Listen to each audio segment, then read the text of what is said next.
শাম সঙ্গীত এই সন্ধ্যায় আদর্শ মেষপালক ভগবানের বন্দনা গান। দাউদের শাম সঙ্গীত 1 থেকে 6 পদ। ভগবান আমার রাখাল, আমার কিসের অভাব?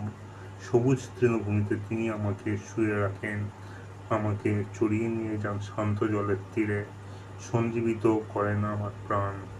নিজের নামের গৌরব প্রকাশ করতে তিনি আমায় ধর্মপথেই চালিত করেন।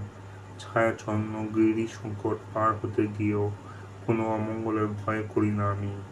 ওগো, তুমি যে সারাক্ষণ আমার সঙ্গেই রয়েছ, তোমার যষ্টি, তোমার পঞ্চনী, এই তো আমার ভরসা। ওগো, আমার জন্য তুমি সাজাও অন্নভোজ, আমার শত্রুদের চোখের সামনে আমার মাথায় মাখিয়ে দাও সুবাসিত তেল, আমার পানপাত্র হয় উচ্ছ্বলিত। আমার সারাটা জীবন ধরে তোমার কল্যাণের করুণা আমার নিত্য সঙ্গী হবে। ভগবানের গৃহে বাস করবো আমি, জীবিত থাকবো যতদিন। এই হলো প্রভুর বাণী।